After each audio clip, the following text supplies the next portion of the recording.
Thursday afternoon, there was a funeral being conducted in the chapel by one of my colleagues, and I'd come in to do a wedding rehearsal for a couple that were getting married on Friday. And we did that, and then on Friday morning I had a very, very big funeral here for the Skitter family, who tragically have lost one of their sons at about 38, and went virtually straight from that funeral to a wedding in Muldersdrift. And what a great wedding that was. It was members of the congregation, and they, like most young married couples, are deeply in love. And it was a very, very lovely wedding. But at the same time, there was a bit of sweetness about the wedding, because I buried the granny about 3 weeks ago. And as I was reflecting on this yesterday, it struck me, that these experiences that I'd had over the last couple of days, of the highs and the lows, if you like, of life, is very much a picture of the way life is lived by each and every one of us. I got to thinking of how diverse life actually is, how different it is. One moment we're in the depths of despair and having to deal with all the ugliness of life, and in the next minute we're celebrating and we're up in the clouds. And for me, that's the way life is. If you go into an intensive care unit, for instance, all those monitors that they have in the hospitals that reflect the vital signs of the patient. If you look at those things, you will see that all those vital signs, the monitors show graphs that go up and down, up and down, up and down, up and down. And the only time that graph is static is when there's no life. And so in a sense, we come into life expecting that it will be lived on an even keel, only to discover that it's not like that at all. And so I thought, well, why don't I do a little series? And then I got to thinking about the weather and the fact that it's a little chilly at the moment. And I thought, well, why not do a sermon series on the seasons of the soul and deal with the winter of the soul and the spring of the soul and the summer of the soul and the autumn of the soul. And so I'm going to do that for 4 weeks, just to each week to bring thought. And then I thought, well, okay, where do you start? And of course, one logically begins to think, well, let's start with summer. And I thought, no, it's winter. So let's start with winter, and we can work our way through to autumn. And so I'd like to do that this morning. There's so much in Scripture that speaks about the highs and the lows. And I want to just take some words out of Psalm 88. The Psalms especially have many, many references to life's struggle. There are Psalms of great celebration and joy and wonder, and they speak of dancing and singing and partying and all the rest. But there are also Psalms that take God to task. There are Psalms that ask questions, Psalms that get angry with God. And in many respects, these Psalms reflect our lives. And I want to read some of one Psalm for you that will illustrate this. It's Psalm number 88. Psalm number 88. And I want to read a few of the verses through to about number 9, and then but especially want to read verses 13 and 14.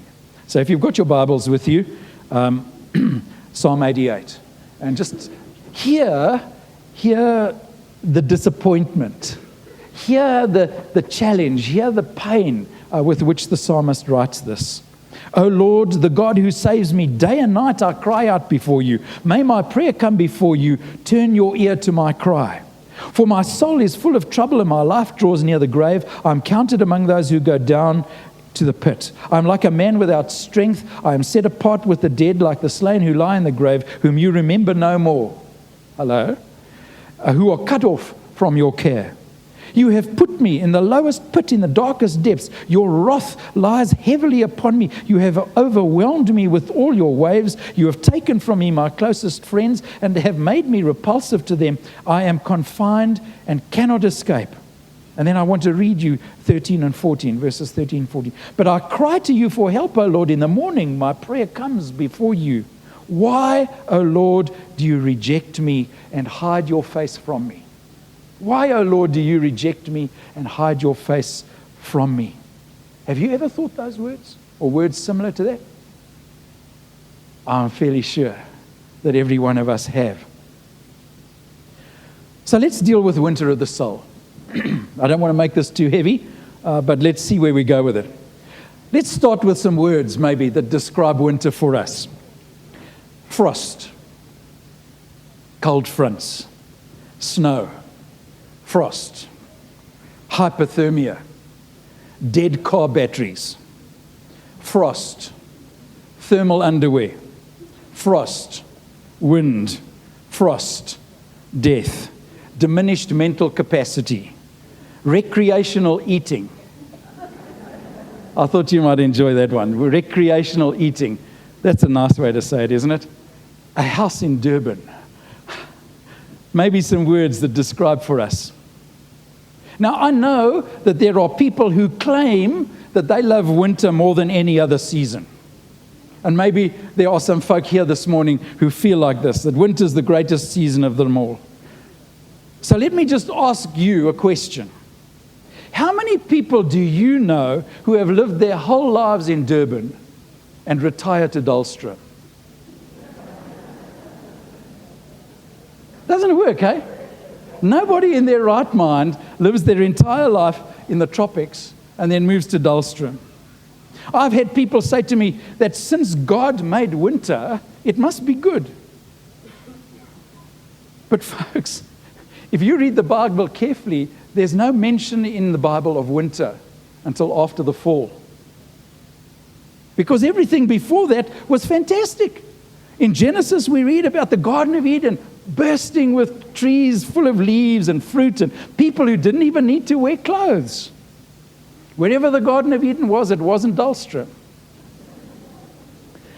And that's why I think for many of us, winter is always perceived to be that place of struggle, that place of pain, that place of hurt and anguish.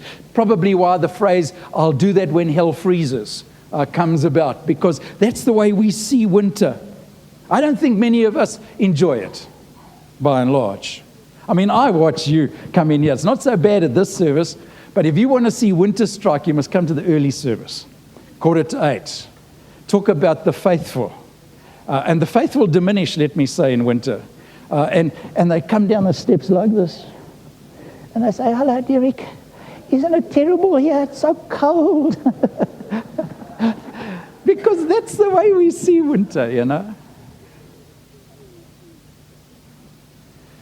But I don't want to do weather reports this morning. I want to deal with this winter of the soul, spiritual winter.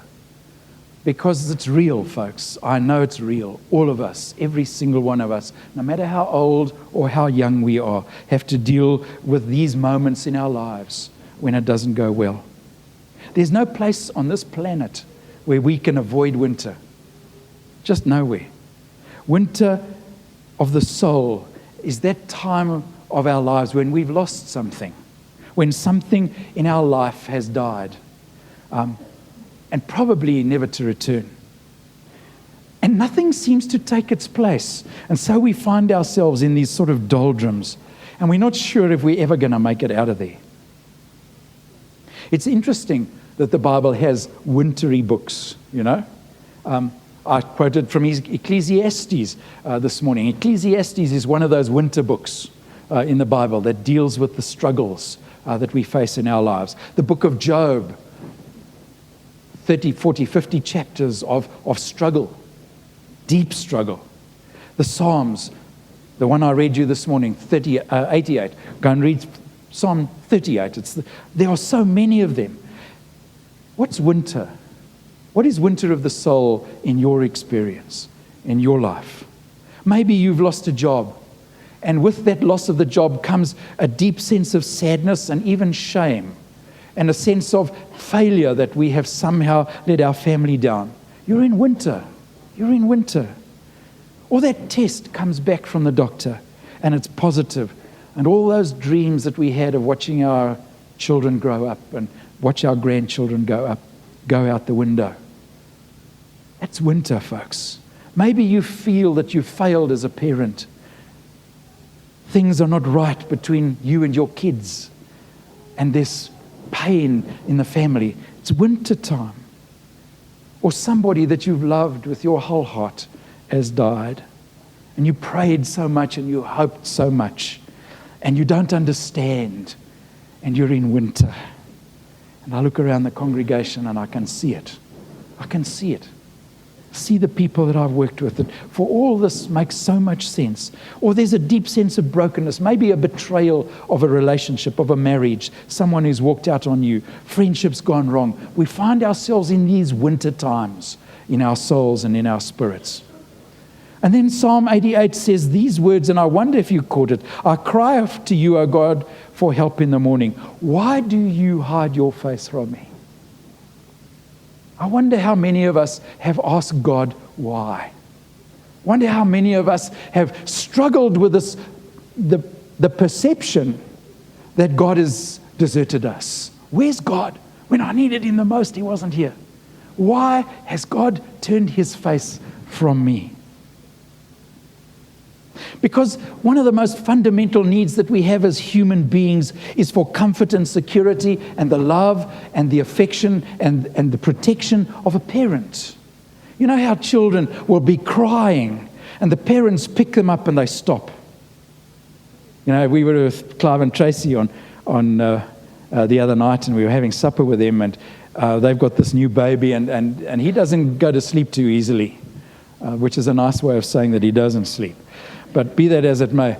But he cries quite a lot before they put him down. And the sister or whoever from the clinic said to them, let him cry, even up to 2 hours. So we had supper with them the other night, and we were sitting there, and they put him down, Dane, and he started crying. And he cried, and he cried, and he cried. And I wish you could have seen Granny's face. Because Granny was sitting next to me, and she was getting sweaty palms, and she was itching to just get out of it. And she was saying, oh, can't I just go and pick him up? And they said, no. But they did keep popping in on him, and they just patted him and told him, Mommy's here, Daddy's here. Those words of comfort, the touch, the feel, worked. He only cried for about 20 minutes. It was about 19 and a half minutes too long for Granny, but be that as it may. But you know, our human instinct is that we need the security of belonging. We need the security of a parent. We need the security of the touch, the voice, the face. And if parents refuse to touch their children, or if parents walk away from their children, if parents don't bring this protection and bring this peace and bring this security, we find ourselves in winter. In many respects. And I think that the psalmist is expressing the greatest struggle of the human spirit. Why, O Lord, do you reject me and turn your face from me? And our perception is that when we're struggling, God seems to desert us. I've felt that, have you? It's part of what it is. And the hardest part is that I can't seem to find God. He doesn't seem to answer me. And perhaps the hardest part of the winter of the soul is that we feel alone. We feel that we're doing it all by ourselves. And so I want to just make some observations this morning just to help us maybe deal with this thing. Let me say before I start that we do have these sunny souls among us who will tell us that our winter is because our faith is too small, or we're not praying hard enough, or we committed some unforgivable sin, or we haven't done enough with our lives. Don't you love people like that? Then why is it that Jesus himself says, my God, Father, why have you forsaken me? Even Jesus asks the question. Even Jesus had this winter of the soul as he hung on that cross. Oh God, if it be your will, take this cup from me in the Garden of Gethsemane. Why have you forsaken me on the cross? Even Jesus asks it. Jesus says it, in this world you will have tribulation. You will find winter, folks. Maybe you're in it right now. There's no way we can live winter free. And so here are some observations for us. I think one of the first things that we've got to understand about and we do learn it in the winter of our lives, is that I'm not running the show. We're not in control here. And very often we are victims of the way life is. And we take it personally, and we believe that God is punishing us, and God is His wrath has descended upon us.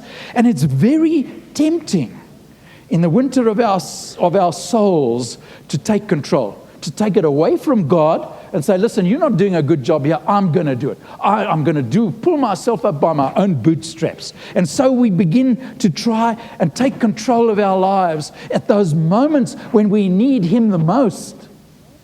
We try to go it alone.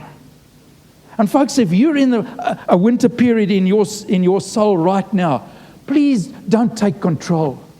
Please don't try and go it alone and do a Lone Ranger thing here. Because it doesn't work like that. If ever we needed to be with someone or have someone with us, it's when we're in the winter of our souls. And we need God to just be with us. We can't go it alone. And no matter how clever or how strong or how wealthy or how educated we are, life will always bring winter to us. And those are the times when we must understand that we can't be lone rangers. And that's the second observation. We tend to isolate ourselves. Our instinct is to withdraw. Our instinct is to hibernate into our little cocoon and say, I'm having a crisis. Leave me alone. Right? So many of us do this. Because we have these feelings of failure and loss and sadness and a loss of energy, we're tempted to withdraw, tempted to do it alone. And there's never a time in our lives when we need community more than when we're in the winter of our lives. Those times when we're struggling, those times when we need someone to be with us, that's when we need it the most, in the winter.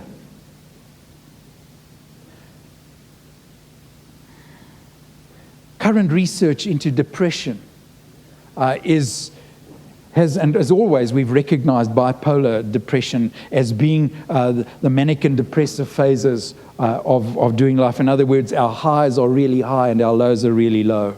And there are many people, for biological reasons, who suffer with bipolar depression, which is dictated in many senses by biological things. But the psychologists are defining now something they call reactive depression. And reactive depression comes about through the circumstances and the environment in which we live. And that's the most common one of all. Most of us go into tailspins. Most of us go into depressions when life doesn't work the way we want it. And it's a reactive thing. We react to life by going into a reactive depression, winter of the soul. And there's never a greater need for us to be in community than at a time when we're into the winter of our lives. It's just so important. Research has also shown that people who live in community live significantly lower stressed lives. And that's where the winter comes from, those stressed environments in which we live, the pressures under which we have to function.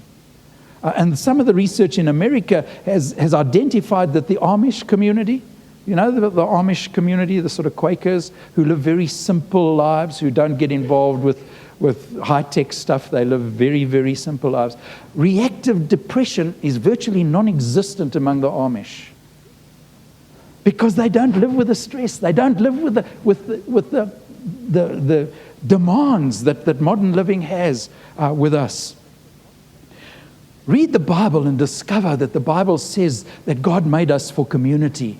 It's not right for man to be alone. He says that in Genesis, right up front. It's not right for you to be alone. And so, when we're in the winter of our lives, we will never need community more than at that moment. And if you're not in community somewhere within the life of this church, if you're not in a small group somewhere within the life of this church, you need to be. I don't stand up here often and say, you need to be in a small group just because that's lekker, so that I can brag that we've got 150 small groups in our church. That's not what this is about. Folks, this is about the winter of the souls.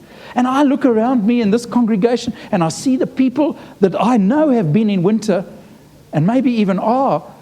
And I see the ones that have been in small groups, in little support mechanisms within the life of the church. And I know that they're coping. I know that they're coping. They might not be enjoying it, but they're coping. And so we need one another, folks. We desperately need one another. And I want to say to you, if you're not in a group here, please get into one, because God made us for community. He made us for community. He doesn't want us to be alone. We've got to be in community before winter comes. I can ask of the congregation in this moment, what sort of a week did you have last week? And it's unlikely that someone will stand up and say, I want to tell you about my week. Why? Because we're in a gathering here, we're in worship, we're in celebration. Community happens when there are 5, 6, 7, 8, 9, 10 people. And they meet frequently, and they get to know one another, and they're friends, and they understand, and they know each other relatively well. That's where community comes. And God made us to be like this. The time for community comes before winter, not as a knee-jerk reaction, but rather before. Nature's amazing. Every year when autumn comes, the animal kingdom and the whole of nature begins to prepare for winter. They start gathering nuts, the animals, and they eat more before they go into hibernation. And birds with brains head for Durban or somewhere in the northern hemisphere so that they can get away from the cold. What is the one species on this planet that never prepares for winter? Human beings. Human beings. Folks, it's predictable. You watch it. Every single year without fail, we have our first cold spell. And it was early this year, wasn't it? We have our first cold spell. And then for sure, the press or the radio will have some news item that says the supermarkets have run out of heaters, there's no more gas, the electricity's in short supply. And we all say, well, it came early this year. I wasn't prepared for it. We live our lives thinking that maybe we'll have a long summer this year. And so when winter comes, it catches us unawares. And we're not prepared for it. We had some friends say to us just the other day, we had that terrible cold spell last week before, and we went to our heater and we had no gas. Oh dear. And I felt like saying, well, why didn't you buy the gas in December? So that when winter came, you'd have some gas. But we don't do that. Only human beings live lives as though winter's never going to come. We've got to be in community, and we've got to get there quickly.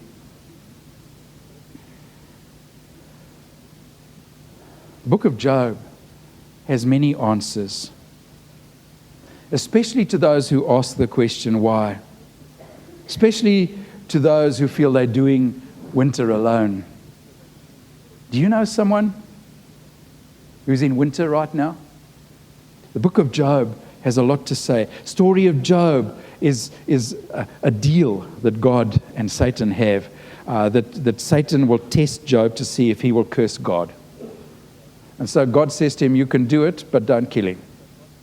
And so the whole book of Job is the story of Job's struggle, how his life gets worse and worse and worse and worse. And his wife says to him, curse God and die. It'll be better. And he refuses. But in the middle of that story, there's a wonderful little picture that is sketched for us when Job's friends, and I won't even try to pronounce their names for you, Job's friends come to visit with him, and they find this man in the depths of despair. And when they see the condition that he's in terms of their culture of the day, they tear their own clothes and they sprinkle dust and ash over themselves. And then the book of Job tells us they sit with him for 7 days and 7 nights, and they don't say a word. They just sit with him.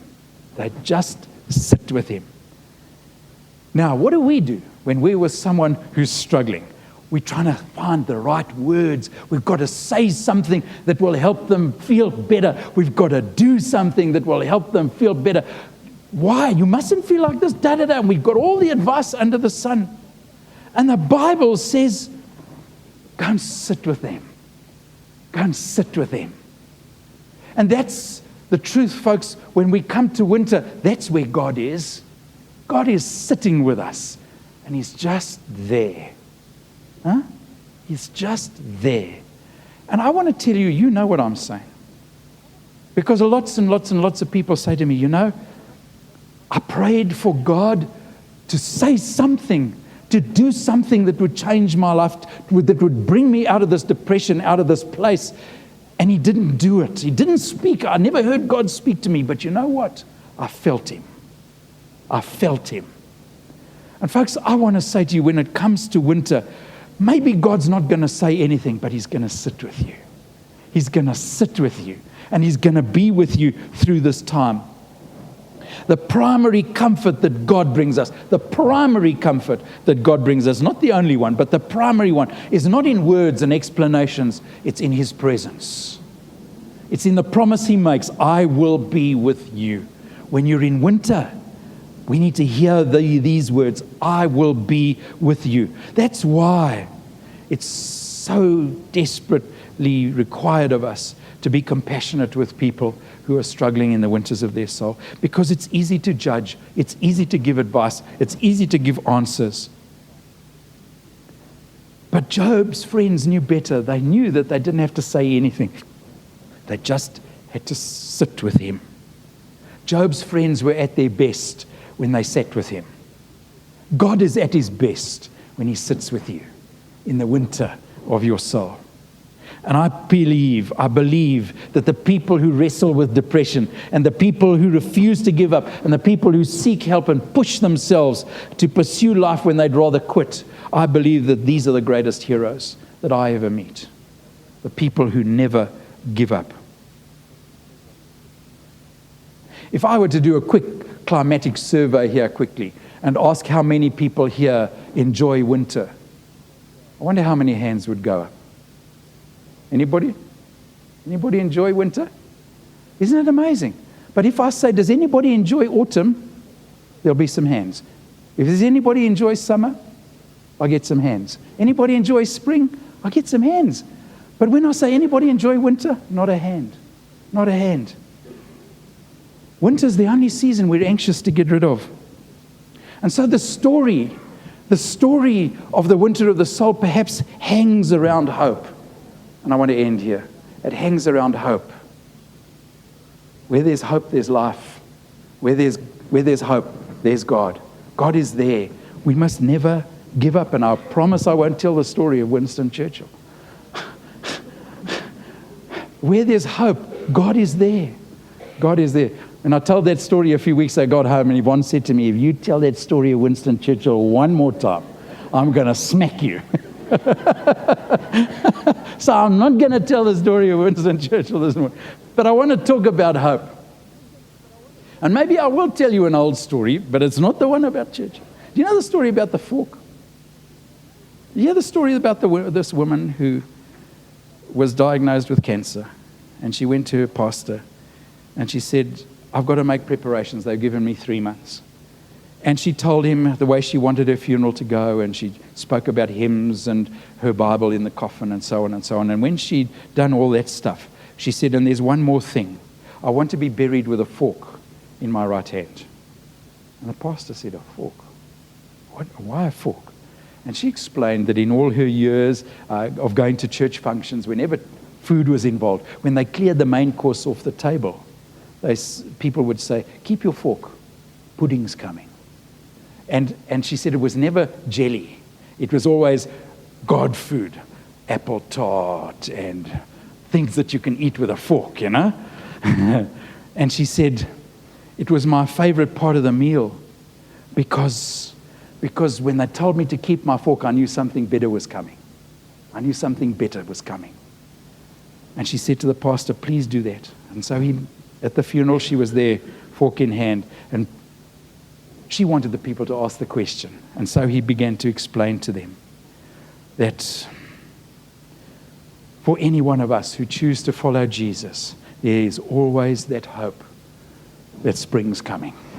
There's always the hope that we'll come out of this winter season.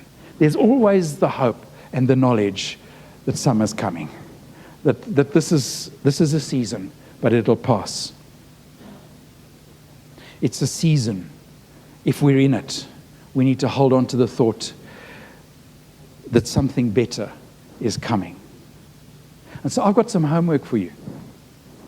For the next week, starting with your next meal, when you pick up your fork to eat your lunch today, remind yourself that something better is coming, especially if you're in the winter of your soul right now.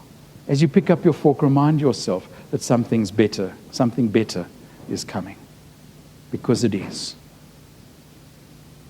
And God is with you, and He will always be with you.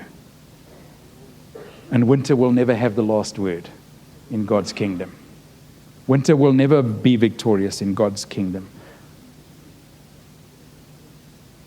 Spring's coming. Spring's coming. Something better is coming. Thanks be to God for His word this morning.